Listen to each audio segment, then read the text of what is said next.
안녕하십니까. 대구성사 아카데미 사이트 방문해 주신 여러분 반갑습니다. 설교 해설입니다. 오늘 해설할 설교는 에스겔 37장 1절에서 14절을 본문으로 한 여호와의 손과 영이라는 제목의 설교입니다. 제목이 여호와의 손이에요. 우리 성경에는 여호와께서 권능으로 내게 임했다 이렇게 나와 있죠. 근데 영어 성경하고 독일어 성경에는 그런 방식으로 번역되지 않았습니다. 주님의 손, the hand of the Lord. 그리고 루터 성경에는 das Hand des Herrn 이렇게 되어 있을 겁니다. 주님이에요. 주님의 손이 내 위에 임했다 그랬습니다. 그하고 우리말 성경 여호와께서 권능으로 내게 임재했다는 거는 조금 뉘앙스에서 차이가 있어요. 근데 제목은 어쨌든 여호와의 권능 이렇게 안 하고 여호와의 손. 우리말로 번역된 여호와 이게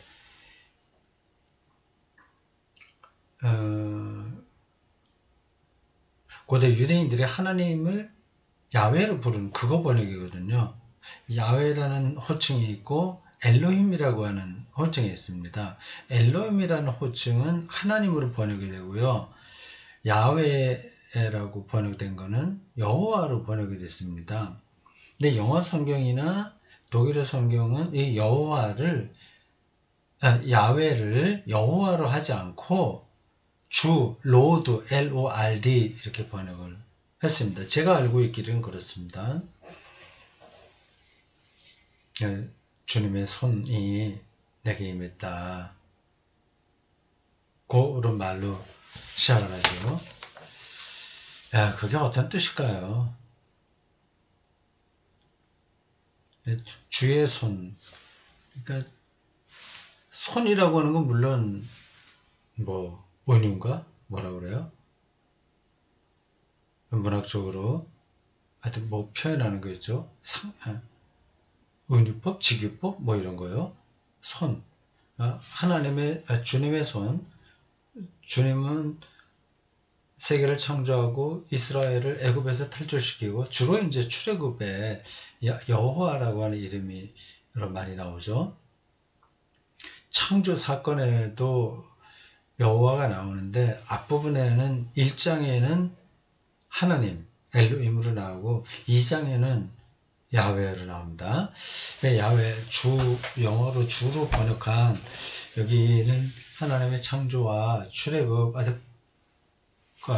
권능 그런 것들이 많이 포함된 하나님 호칭이라고 할 수 있습니다. 자기를 임재했다. 얼마나 마음이 든든하겠어요. 이것은 마치 어린아이가 폭풍을 지나는데 자기 아빠 이 가슴에 푹 쌓여서 외투로 이렇게 감싸움을 당한 그러한 상태라고 할 수 있습니다. 어릴 때 그 기억이 나시죠?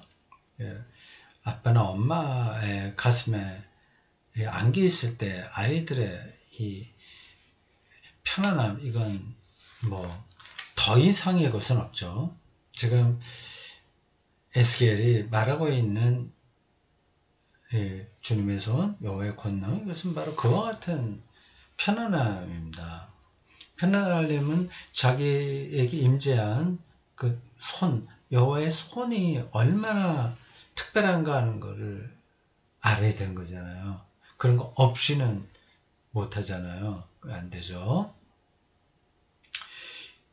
그러니까 우리가 이런 성경을 읽을 때 도대체 이게 무슨 말이야? 주님의 손, 권능, 이게 뭐야? 이게 감이 안 오잖아요. 감이 오긴 올 수 있죠. 하도 많이 들었으니까. 근데 실질적으로 우리 일상에서 그런 것들을 많이 느끼지 못해요. 상투적이에요, 말하자면. 하나님이 다 해주실 거야. 그냥 사업을 하든 망하지 않아 잘 돼. 심지어는 이번 코로나19 이런 데에서도 나는 전염 안 걸려. 어떤 교회는 그랬다면서요. 이 교회 오면 그 코로나균이 뭐 얼씬하지 못한다. 하나님을 지켜주신다. 이런 얘기하지 않습니까? 그냥 완전히 사기꾼이 하는 일들이에요. 그러니까 그들은 하나님 경험을 전혀 못했기 때문에 뭐 그런 얘기를 하는 겁니다. 근데 어쨌든 그 하나님이 얼마나 우리가 믿을 만한 분인가를 이제 우리 온 영혼이 다 전율할 정도로 느낄 수 있을 때 이 말이 타당한 겁니다. 이제 그거가 뭐냐 하는 거를 설교에서 전하려고 했어요. 안 되는 걸 되게 한다 이게 아니라 안 되는 건 안 되는 거예요. 안 되는 걸 되게 하는 게 하나님 능력이 아니라니까요. 물론 여기 출애굽이나 바벨론 이제에서 해방되는 것들을 이야기하지만 그거는 독자들이 가장 이게 실감 있게 들을 수 있는 내용이라서 그걸 하는 거지 에스겔이 말하려고 하는 건 그 자체는 아닙니다. 거기에 하나님의 능력이 있다는 걸 말하는 거지 거기서 해방되었다는 것 자체가 핵심 아닙니다. 그 해방되어도 또 이스라엘은 설교 시간에 얘기했지만 또 넘어지고 또 불행하고 뭐 계속 그러지 않습니까? 만약에 그렇게 모든 것들을 다 해방시키고 안 되는 걸 되게 하고 뭐 기적을 일으키고 예수 믿는 사람만 이렇게 딱 뭐 보호해주고 만약에 그런 하나님이라고 한다면 큰 이제 여러 가지로 모순입니다. 다른 건 접어두고 예수의 운명에서만 그렇죠. 예수님이 십자가 지면 안 되죠. 그 능력으로 모든 걸 다 제압해야 되지 않겠습니까? 그러니까 하나님의 손, 여호와의 손, 주님의 손, 그분의 권능, 이것을 우리가 어떻게 아주 실질적으로 이해하고 살아가냐. 그게 느껴져야 우리의 믿음이 자라는 거 아니겠어요? 그러니까 이게 잘 안 되니까 무조건 매달리기만 합니다. 좋은데 뭐 해주세요. 뭐 좋은 사람 만나서 결혼하게 해주세요. 뭐 해주세요. 계속 될 때까지 매달리는 거죠. 하나님의 권능은 오히려 그렇지 않습니다. 그 예수님의 십자가 말씀드렸습니다만은 그 십자가에 하나님이 현존한다. 그 시각이잖아요. 예수의 십자가 사건이. 그럼 완전히 버림을 받은 그런 사건 실패죠. 부끄러운 거죠. 그게 어떻게 생명의 능력이냐, 그걸 뚫어보는 게 기독교 신앙인 거죠.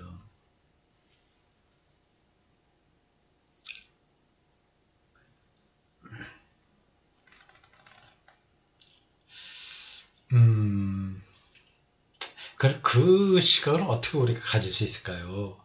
그건 이제 오랫동안 신앙생활하고 성경을 보고 삶을 통찰하고 근원적인 것을 탐색하는 그 구도적인 그런 노력도 좀 필요했겠죠. 하여튼 그건 그거고 그 내용이 뭐냐?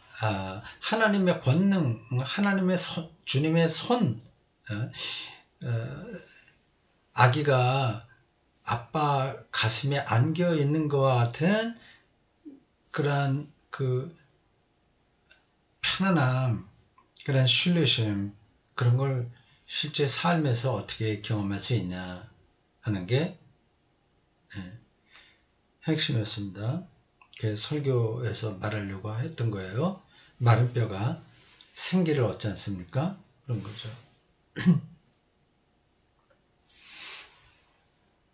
일단 그러한 시각을 얻으려면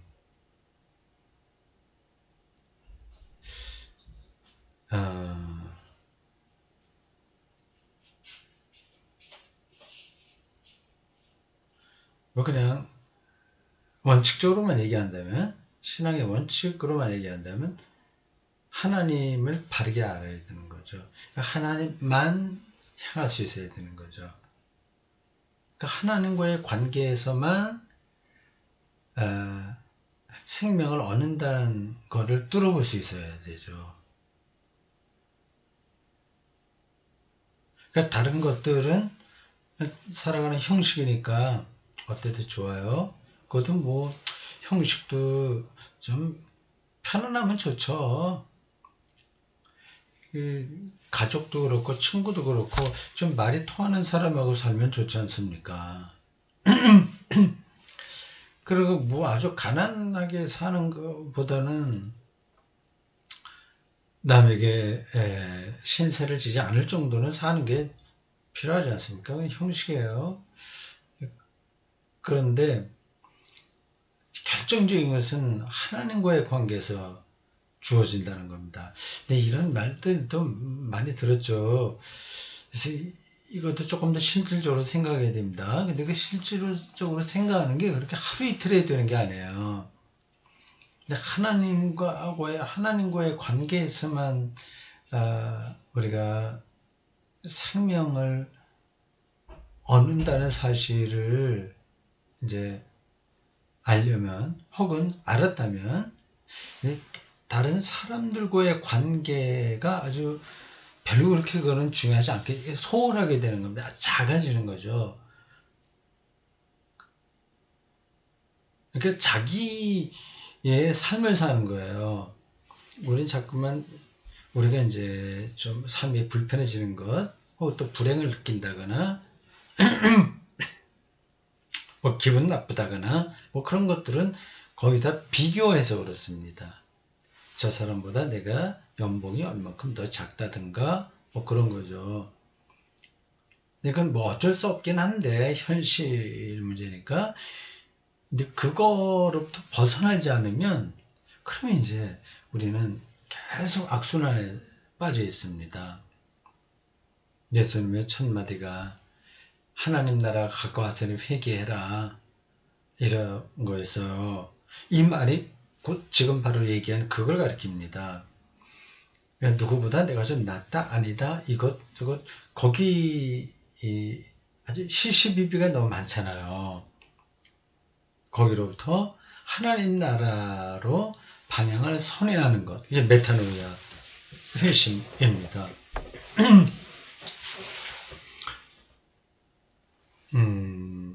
그게 사실 뭐 잘 안 됩니다. 그거를 확보하는 게 기독교 신앙의 모든 겁니다.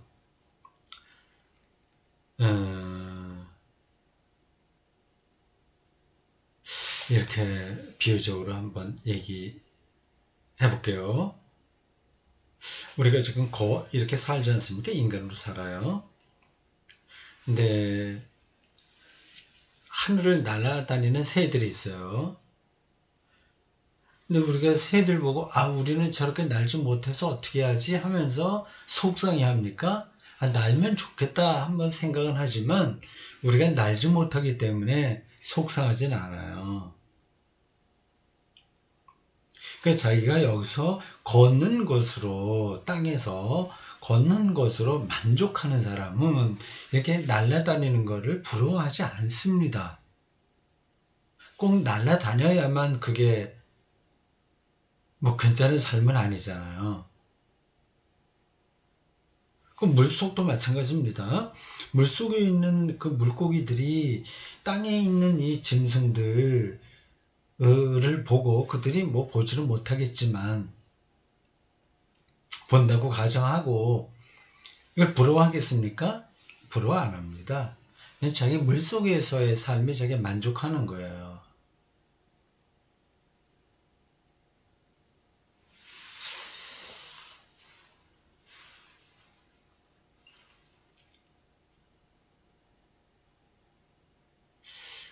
그게 이제 더 자기 삶에서 집중하고 하게 되면 정말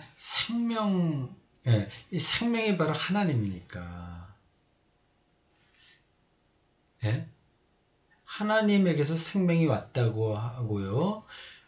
그리고 하나님의 통치가 생명 통치니까 생명, 삶, 여기에 이제 집중하는 거죠.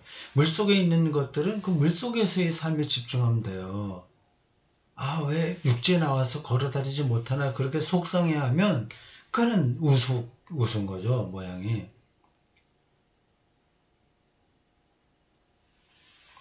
이게 우리 인간의 삶도 똑같습니다. 이제 조금 있으면 총선이 오는데, 이게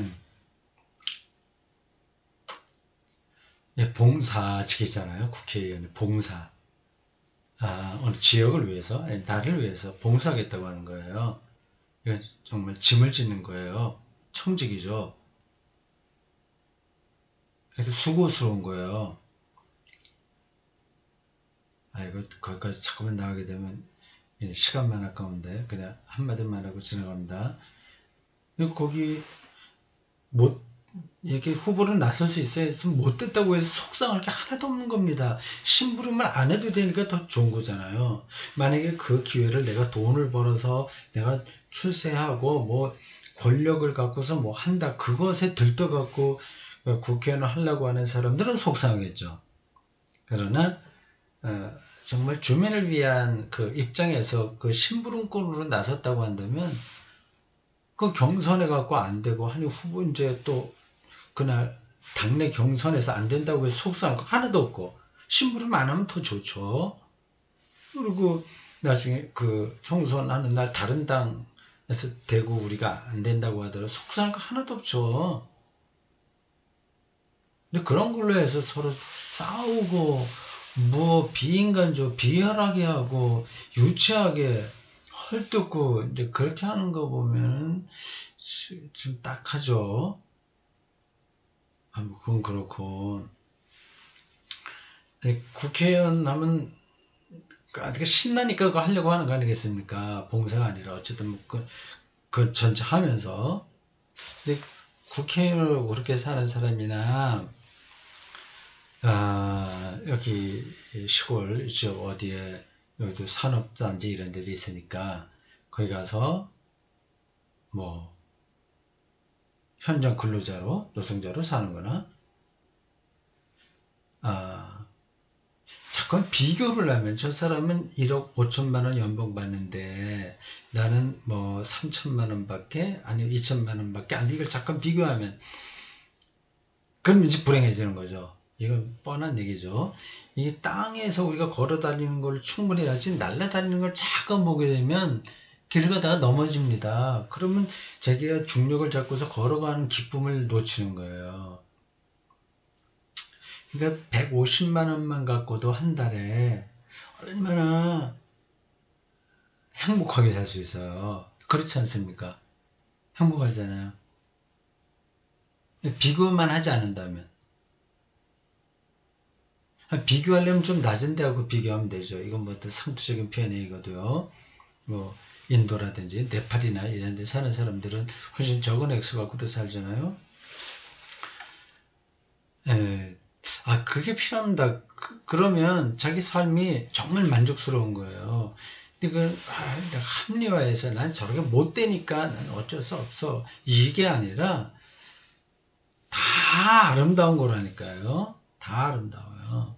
그러니까 목회자에게는 작은 교회 목회하나 큰 교회 목회하나 다 거기에 이게 주님의 몸된 교회 공동체로서 거기서 말씀이 캐리고마가 잘 선포되고 코인원회가 이루어지고 하나님과의 백성이고 뭐 그런 등등 그런 것들이 잘 유지만 된다면 똑같은 거죠.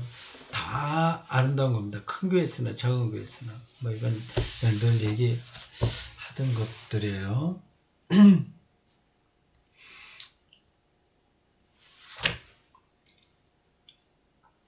주의 손이 나를 감싼다.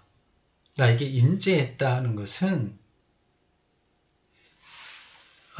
안 되는 일을 막 억지로 잘 되게 해주는 거 거기에 있는 게 아니라 안 되거나 잘 되거나 어떤 거나 다 그게 보석처럼 반짝반짝 하는 걸로 느끼는 거예요. 그걸 받아들이는 인식하는 겁니다. 인식, 뚫어보는 거죠. 그냥 주관적으로 아닌데도 그렇게 느낄 뿐 자기 합리화 그게 아니라 뚫어보면 그게 맞는 얘기거든요. 그러한 눈을 뜨게 되는 것 혹은 그 결과로서 주님의 손이 나를 감싼다는 고백을 할 수 있는 거죠.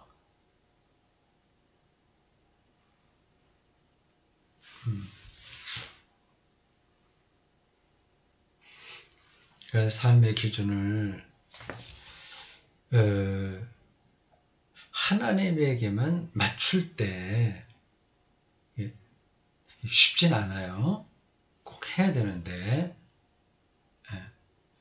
그럴 때 우리는 주님의 손이 나를 감싼다 그런 경험을 하게 될 겁니다.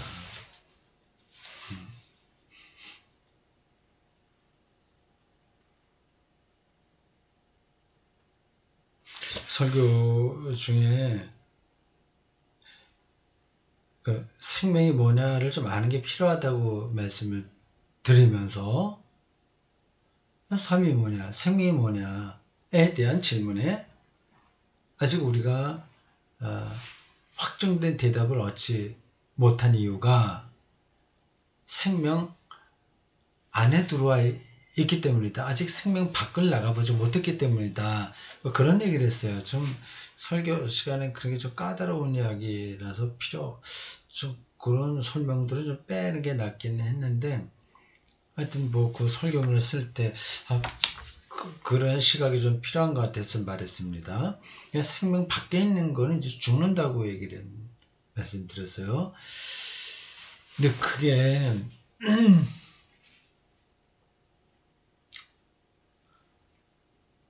우리의 실존이 지금 이 세상에 들어와 버렸다는 것을 말하려고 했던 거예요. 보통 피투적인 존재 얘기하기도 하고 세계 내 존재 이런 말 합니다. In der Welt 이 세계 in der Welt sein 뭐 Vorpenes sein 해서 이 세계 안에 들어와 버렸어요. 특히 우리 인간으로서 이렇게 규정되어 있어 갖고 이러한 시각으로 모든 것들을 보기만 합니다.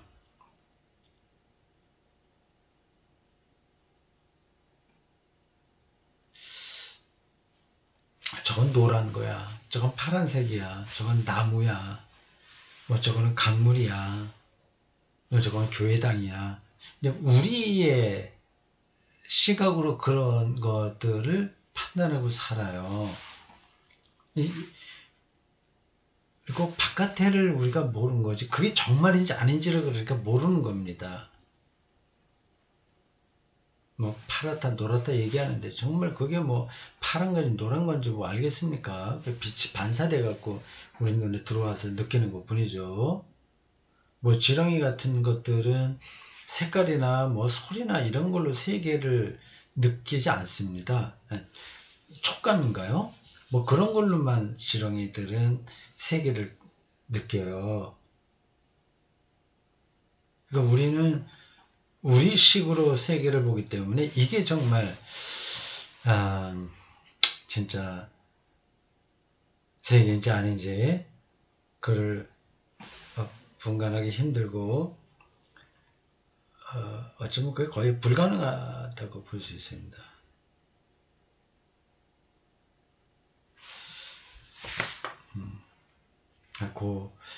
제 생각이 나서 말씀드렸어요.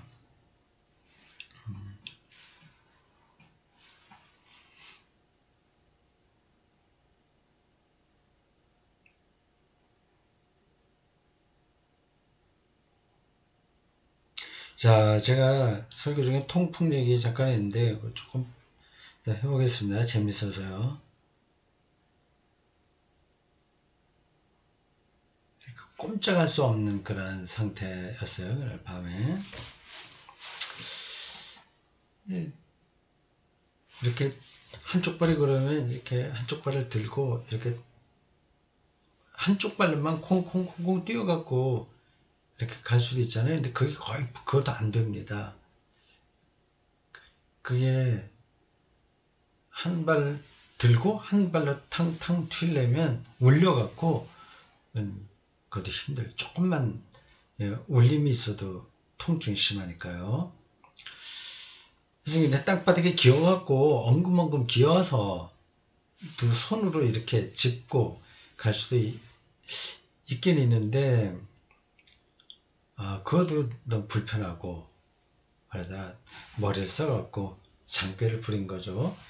그 바퀴가 달린 의자에 앉아서 한쪽 발은 꼼짝 못하니까 다른 발로 바닥을 좀 밀고 그래서 좁은 데는 이제 팔로 이렇게 하면서 다녀왔습니다.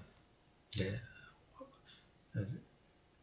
그 모습이 좀 우습긴 하는데 갔다 오니까 얼마나 그게 재밌었는지 몰라요.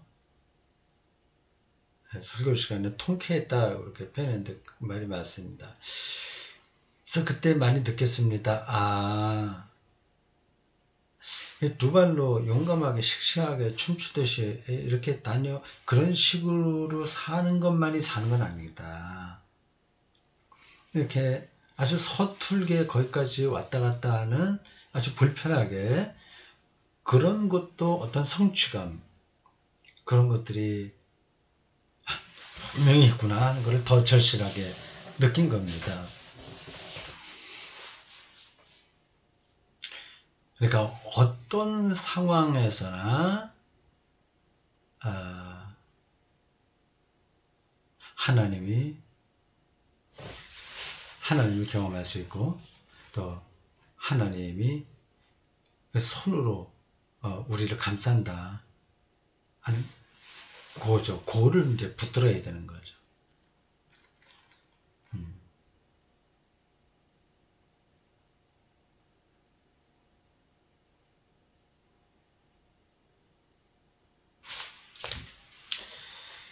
자, 그럼 제가 말할 건 이제 거의 다 끝났습니다. 그 한 가지만 하고 마치겠습니다. 생명 안과 밖을 얘기하면서 비유로 든 늑대 소년 있죠? 늑대 무인도에 떨어졌는데 다 죽고 젖먹이만 남았고 그래서 대충 들었을 만한 그런 이야기입니다. 그 아이가 늑대젖을 먹고 자랐을 때에 자기가 누군지 알겠냐? 모르죠. 바깥 세계 전혀 모르고 인간이 있다고 자기와 똑같은 모습에 누가 있는지를 모르죠. 늑대가 자기를 키워준 것만 알고 자기가 알고 있는 세계가 다 그것뿐입니다. 그러니까 자기가 누구인지를 정확하게 알 수 없는 거죠.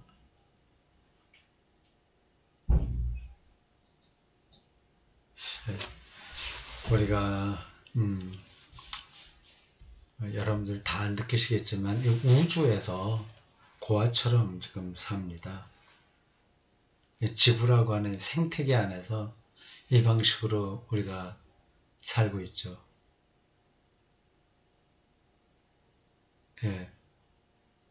무인도에서 늑대의 젖을 먹고 자란 소년처럼 우주에서 이렇게 외롭게 자기가 누구인지 모르고 그리고 어디로 갈지 모르고 그렇게 살고 있는 거죠. 이게 설교의 핵심은 아니었었는데 우리가 말하려고 하는 핵심은 그거였습니다. 우리가 생각하고 있는 생명, 그게 진짜 생명이 아닐 가능성이 아주 많다. 늑대 소년이 자기 관계에 엄마 늑대가 있고 이걸로만 세계를 다 알고 있잖아요. 근데 그건 아니잖아요. 실제로는 우리가 지금 보고 있는 모든 것들이 그럴 수 있다. 일단 그걸 전제하고 뭘 시작해야 됩니다. 그래야만 하나님 나라, 하나님의 손, 성경이 이야기하는 그 세계가 조금씩 우리 눈에 더 들어오게 됩니다. 자, 오늘 설교에서 여기까지 마치겠습니다. 다음 주에 다시 보겠습니다. 수고하셨습니다.